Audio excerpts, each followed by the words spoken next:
সম্মানিত দর্শক এবং শ্রোতাবৃন্দ, আমি যশোরী বাংলাদেশি সেবা পার্টির পক্ষ থেকে আপনাদের সকলকে জানাই আসসালামু আলাইকুম রহমতুল্লাহ। মনে রাখবেন, কারোর কারণে এবং কোনোভাবে যদি আওয়ামী লীগ পুনরায় বাংলাদেশে ফেরত আসে, তাহলে এদেশ স্বাধীন তো কাগজে কলমে থাকবে, কিন্তু সবাই ভারতের অধীনে পরাধীন হয়ে জীবন কাটাবে। আর স্বাধীনতা নিয়েই রব্বানী কনস্টিটিউশন বলছে 18 নম্বর সূরা আল কাহফের 29 নম্বর আয়াতে, ওয়াকুলিল হাক্কু মির রব্বিকুম ফামান শাআ ফালিয়ুমিন ওয়ামান শাআ ফালিয়াকফুর ইন্না আ'তাদনা লিয-যালিমিনা নারান আহাতা বিহিম সুরাদিকুহা ওয়া ইয়াস্তাগীথু ইগাথু বিমাইন কাল মুহলি ইয়াশবিল ওয়ুজুহ বি'সা শারাবু ওয়া সাআত মুরতাফাকা। তুমি বলে দাও, তোমাদের রবের কাছ থেকেই তো এই সত্য এসেছে। যার খুশি সে ঈমান আনবে, আর যার খুশি সে কুফরির মাধ্যমে অস্বীকার করতে পারবে। একেই বলে কোরআনের দৃষ্টিতে আজকের আল্লাহ তাআলা শান্তির পৃথিবীর 900 কোটি মানুষের পূর্ণ স্বাধীনতা। কিন্তু যারা রব্বানী বিধানের বিপরীত চলবে তাদেরকে আল্লাহ শাস্তি দিবেন। তাই আল্লাহ বলছেন, আমি অপরাধীদের জন্য আগুন তৈরি করে রেখেছি, তার বেড়া তাদেরকে চারিদিক থেকে ঘিরে রাখবে। তারা যখন ফরিয়াদ করবে তখন তাদেরকে এমন ফুটান্ত পানি দিয়ে তাদের ফরিয়াদ পুরা করা হবে, তা যেন গলানো তামা, মুখ তাতে সিদ্ধ হয়ে যাবে। কত নিকৃষ্ট পানীয় আর বিশ্রামের জন্য কত জঘন্য জায়গা। আমাদের ইতিহাস কি বলে? আমাদের ইতিহাস, এই বাঙালি জাতি কখনো ইংরেজদের হাতে পিটেছে, কখনো হিন্দুস্তানিদের হাতে পিটেছে, কখনো পাকিস্তানিদের হাতে পিটেছে। এখন নতুন করে আবার যদি ভারতের পেটে চলে যায়, তাহলে সামান্য কিছু দেশদ্রোহীদের কারণে চলে যাবে। আর তখন যে পিটনি খাবে, ওই পিটনি কন্টিনিউ চলবে। আর এমন নির্মম ভাগ্যের পরিহাস সামান্য কিছু দলকানা এবং ভারত কানা লোকদের দ্বারাই ঘটে যাবে। তো স্বাধীনতার উদ্দেশ্য হল, ডক্টর মোহাম্মদ ইউনূস স্যার যেভাবে বলেছেন, আমরা 18 কোটি মানুষ, একটি ফ্যামিলির, একটি পরিবারের। এখানে সবাই ন্যায় বিচার পাবে। কে হিন্দু, কে মুসলমান, কে বৌদ্ধ, কে খ্রিস্টান, এগুলি দেখবে না। তো এমন দেশ গড়ার জন্য আসুন আমরা সবাই ডক্টর মোহাম্মদ ইউনূস স্যারের সাথে দেই। আমি বাংলাদেশি সেবা পার্টির পরিচালক হিসেবে ওনার সাথেই দিয়ে চলেছি। রব্বানী কনস্টিটিউশন মতে আমরা দেখেই চলেছি, যখন কনস্টিটিউশনের বিপক্ষে যাবেন তখন আমরা আবার ওনার বিপক্ষে কথা বলবো।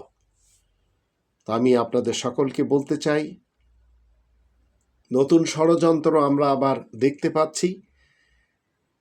তাই আপনারা দিল্লির কথায় কোনো ধরনের কর্ণপাত করবেন না, আর তাদের সিদ্ধান্ত এদেশে আর কখনো বাস্তবায়ন যেন না হয়। কিছু সংখ্যক ভারতীয় প্রেমী আমাদের দেশে রয়েছে, প্রত্যেকটি সেক্টরে রয়েছে।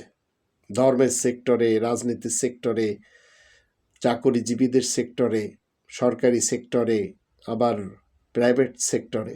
এরা বিভিন্নভাবে বিভিন্ন কথা বলেই চলেছে। কিছু মাহফিলে আমরা দেখতে পাই, তারা মাহফিলে ওঠার সাথে সাথেই এমন কিছু কথা বলে যেগুলির সাথে রব্বানী কনস্টিটিউশনের কোনো মিল খায় না। তাই এই মৌলবী সমাজকে বারবার স্টেজে আমরা অপমান হতেই দেখেছি, কারণ তাদের কাছে কোরআনের জ্ঞান নেই। আবার এমন কিছু গিরগিটি টাইপের নেতাদের আমরা দেখেই চলেছি বিভিন্ন পার্টিতে। আমাদের দেশে তো লার্জেস্ট দুটি পার্টি, দুটি ফ্যামিলি, দুটি পার্টি, আর এটা হচ্ছে মূলত তাদের ব্যবসার পার্টি, আর কিছু না। তো এরা সুযোগ বুঝে গিরগিটির মতো রং পাল্টায়। যেমন উলামা লীগ, উলামা দল, এদেরকেও আমরা দেখি তদ্রূপ। আবার আমাদের দেশের কিছু এমন মৌলবীদেরকে আমরা দেখতে পাই যারা এই দেশে খায়, ভারতের গুণ গায়, পাকিস্তানের গুণ গায়, আফগানিস্তানের গুণ গায়, সৌদি আরবের গুণ গায়। এরা জানে না ইসলাম কমপ্লিটলি কোরআনের ভিতরে রয়েছে। বিএনপি এখন চাঁদাবাজি যেভাবে শুরু করেছে, তাতে অনেকেই বলছে যে আল্লাহ যেন 500 বছরেও এদের ক্ষমতায় না আনে। আবার চুপ্পু সাহেব এমনভাবে তাকে রাখা হয়েছে যার কারণে প্রশাসনের কেউ ভয় পায় না। 5 আগস্টের পরে যদি তাকে রাখা না হতো তাহলে বাংলাদেশের 80% সমস্যা সমাধান হয়ে যেত। আর তারই অধীনে শতাব্দীর শ্রেষ্ঠ মীর জাফর খ্যাত আসিফ নজরুল গংরা ডক্টর মোহাম্মদ ইউনূস স্যারকে চারিপাশ থেকে ঘিরে ধরেছে যে তিনি কিছু করবেন, তবে তিনি এমন একজন ব্যক্তি কোনোভাবেও তিনি বিচলিত নন। আবার শেখ হাসিনা যেভাবে কাম ব্যাক করবে তার জন্য ভারত বিভিন্ন ছক আঁকাচ্ছে, আর হাতিয়ার হিসেবে জাতীয় পার্টি এবং বিএনপিকে নিয়েই চলেছে। ইনশাআল্লাহ আমরা যদি ঐক্যবদ্ধ থাকি কোনো কিছুই সে করতে পারবে না। বরঞ্চ কাশ্মীরের ব্যাপারে নরেন্দ্র মোদীর এবং অমিত শাহর যে চক্রান্ত, সে দেশের হিন্দুরাই জেনে গেছে যে এটি তারাই ঘটিয়েছে। আর এই রক্তপাতের মধ্য দিয়ে তারা চাইছিল পাকিস্তান এবং বাংলাদেশের উপরে যেন একটা চাপ আসে। এগুলি এখন মানুষ আর খায় না। মির্জা ফখরুল ইসলাম আলমগীর বলেন, মির্জা আব্বাস বলেন, অনির্বাচিত সরকার এরা মানবে না। তো ডক্টর মোহাম্মদ ইউনূসকে জনগণই তো এনেছে, শুধু এই দুইজন আনেনি। আর এই দুইজনের মতো আর যারা ভারতের পা চাটা রয়েছে, তাই তারা বিরুদ্ধে কথা বলেছে। আর একজন ফজলু নামক আছে তার কথা শুনলে মনে হয় পাগলা গারদে বসবাস করেন। তো তিনি ডক্টর মোহাম্মদ ইউনূস স্যার জনগণের পক্ষ থেকেই ম্যান্ডেট নিয়ে এসেছেন। যারা লুটপাট করার জন্য, সুবিধার জন্য নির্বাচন দিন বলে চলেছে, তাদেরকে এখন আর জাতি পছন্দ করে না। রুমিন ফারহানা যেভাবে জেলাসি করেছে আশিক চৌধুরীর ইংলিশ শুনে, তাতে বোঝা গেল যে এই লেডিটি এত জেলাসি কেন, জাতি বুঝে নিয়েছে। এদের মুখের ভাষা যদি আমরা শুনি তাহলে আমরা একটু চিন্তা করব যে কেমন ভাষা এরা দিয়ে চলেছে। এদেরকেই পুনর্বাসন করতে হবে, আবার খুনি হাসিনাকে নিয়ে আসতে হবে।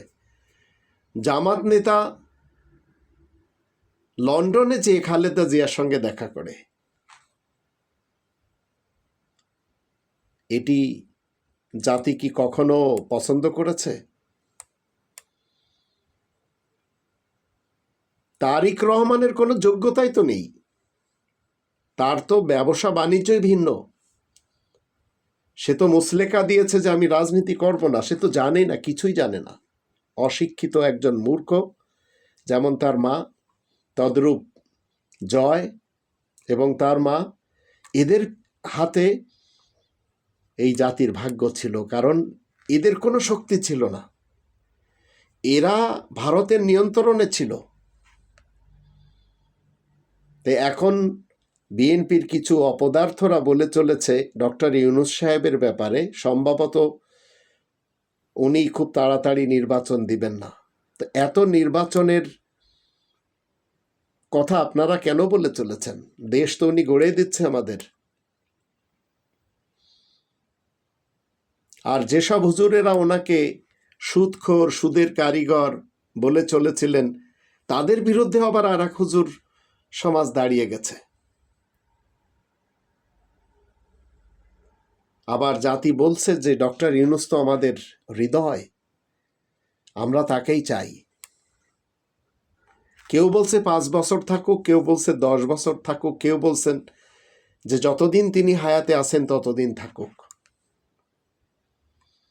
মনে রাখবেন, স্বাধীনতা যদি এবার আপনাদের হাত থেকে চলে যায় আর ডক্টর মোহাম্মদ ইউনূস স্যারের মাধ্যম দিয়ে যদি সংস্কারকে স্থায়িত্ব না করা যায়,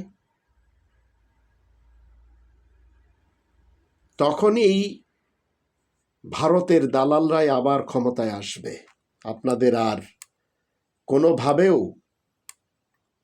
সুযোগ দেওয়া হবে না বাঁচার। আপনারা বাঁচার মতো বাঁচবেনও না এবং মরার মতো মরবেনও না। তা আসুন আমরা মুখের উপর সত্যি বলতে শুরু করি, দেখবেন ধীরে ধীরে অনেক লোক দূরে সরে যাবে। আর যারা থেকে যাবে তাদের নিয়ে আমরা দেশ গড়ি, দেখবেন অনেক ভালো কিছু হয়ে যাচ্ছে। আজ অনেক নেতাদের, বিএনপি নেতাদের ভাষণের মাঝে চাঁদাবাজ চাঁদাবাজ নামে স্লোগান দেওয়া হচ্ছে, বিএনপি চাঁদাবাজ, কারণ তাদের ভিতরেও তিক্ত হয়ে গেছে মানুষ। জামাত ইসলামের আমরা যদি দেখি, তারা মন্দিরে যেয়ে, পূজা মণ্ডপে যেয়ে সেখানে গীতা পাঠ করছে, মুখস্থ বিদ্যা। আবার আর এক শ্রেণীর মৌলবীরা বলছে এটাও তো কেয়ামতের আলামত। তো দুমুখ একটি পার্টি হচ্ছে জামাত শিবির বা জামাত ইসলাম। এদের পাকিস্তান থেকেই দেখা গেছে। ভারতের লোক এখন মোদির বিরুদ্ধে সোচ্চার হয়ে গেছে এবং তারা বলছে যে মোদিজি, তোমাকে আমরা ভুলিনি। নোট বাতিলে তোমার ব্যর্থতা, 15 লক্ষ টাকা কারোর অ্যাকাউন্টে আসেনি, বছরে 2 কোটি বেকারের চাকরি কারোর হয়নি, কালো টাকা ফেরত আসেনি, উন্নয়নশীল দেশের তালিকা থেকে ভারত বাদ পড়েছে, বিশ্ব ক্ষুধা সূচকে তারা 100তম দেশ হিসেবে দেখেই চলেছে, পেট্রোল রান্নার গ্যাসের দাম কন্টিনিউ বেড়ে চলেছে, অমিত শাহের সেলের 16,000 গুণ সম্পত্তি বেড়েছে, জীবনদায়ী ওষুধের দাম দ্বিগুণ হয়েছে, আদানি আম্বানির ঋণ মওকুফ হয়ে গেছে, মালিয়া মোদি টাকা লুটে বিদেশে পালিয়েছে। এখন কেউ মোদির সাথে দিতে চাচ্ছে না, গুটি কতক লোক ছাড়া। আবার জয় বাহাদুর কি বলছে, আমার মা কিছুই করেনি, যা করার তার লোকেরা করেছে, আমার মা শেখ হাসিনা নির্দোষ। এরপরেও আপনারা তাকে আনতে চাচ্ছেন। আবার কেউ কেউ বলে চলেছেন, হিন্দুদের একজন বলেছে যে আমরা না হয় একবার জামাত ইসলামীকে ক্ষমতায় বসাই। এটিও ভারতের একটি প্ল্যান, যা এদের মুখ থেকে বেরোচ্ছে।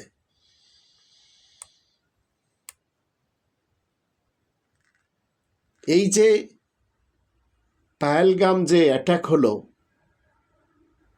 আবার হিন্দু বলে মেরেছে, বিজেপি যে নোংরামি কত করতে পারে, তো সে দেশের বড় বড় আইনজীবীরা, বড় বড় শিক্ষিতরা বলে দিয়েছে যে এগুলি হচ্ছে মোদি তার বাচ্চাদের দিয়ে করায় পাকিস্তানের উপরে দোষ দিচ্ছে। আর আমাদের দেশের মৌলবী সমাজ তারা লেগে আছে কিভাবে দজ্জালকে আনতে হবে, কিভাবে গজওয়া হিন্দ করতে হবে, কিভাবে ঈসা রাসূলকে আনতে হবে, কিভাবে ইমাম মেহেদিকে আনতে হবে, কিভাবে কবরের আযাব সত্য প্রমাণ করতে হবে, কিভাবে মুখ ঢাকা বোরকা পরাতে হবে। এগুলির কথা কোরআনে নেই, কিন্তু আমাদের দেশ নষ্ট করার পিছনে 2 শ্রেণীর লোক। এই 2 শ্রেণী ভারত প্রেমী, এদের তীর্থস্থান ভারত। দুর্নীতিবাজ পলিটিশিয়ান, ধর্মজীবী মোল্লা। তো ডক্টর মোহাম্মদ ইউনূস স্যার কি করবেন? আমাদের দেশের মাদ্রাসাগুলিতে শিক্ষা কি দেওয়া হচ্ছে? ঢিলা ডান হাত দিয়ে নিতে হবে না বাম হাত দিয়ে নিতে হবে? কয়টা নিতে হবে? ঘুমাতে হবে কিভাবে? পায়খানা কিভাবে করতে হবে? এই হচ্ছে হুজুরদের ধর্ম। তো এই সব করতে যেয়ে যদি আবার খুনি হাসিনা এসে যায়, মনে রাখবেন এই দেশটি ভারতের পেটে চলে যাবে। মির্জা ফখরুলের মেয়ে ডাইরেক্ট বলছে যে আমি বাবার থেকে ডক্টর মোহাম্মদ ইউনূস স্যারকে অনেক বেশি ভালোবাসি। আর এই কথাটি নিজ দেশে থাকলে বলতে পারতো না, আজ থাকে ভিন দেশে, অস্ট্রেলিয়ায়।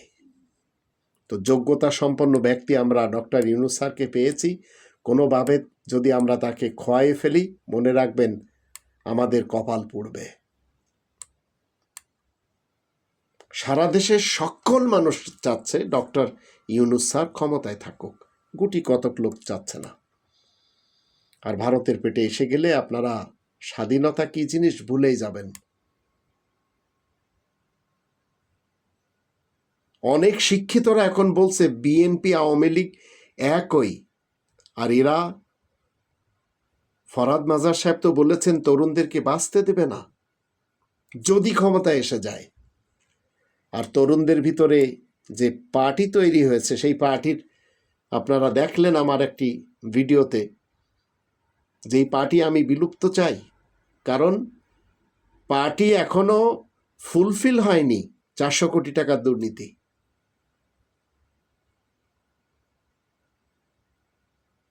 তো এখন জাতি ডক্টর মোহাম্মদ ইউনূস স্যারকে কন্টিনিউ চান। আসুন আপনি আমি সেই দিকেই যাই, কারণ ডক্টর মোহাম্মদ ইউনূস স্যারের ভবিষ্যতের কোনো ধান্দা নেই দেশ গড়া ছাড়া, দেশের মানুষের গরিবি মিটানো ছাড়া। আর বিএনপি আর আওয়ামী লীগ, এদেরকে যদি আপনারা মনে করেন রাজনৈতিক দল, ভুল। এটা পারিবারিক ব্যবসা ছাড়া আর কিছুই না। একদল জিয়াউর রহমানের নাম ভাঙিয়ে খায়, একদল মুজিবুর রহমানের নাম ভাঙিয়ে খায়, আবার মাঝে নিয়ে এসেছে মুক্তিযোদ্ধার চেতনা। তো এগুলি এখন আর জাতি খাচ্ছে না। তাই আপনাকে আমাকে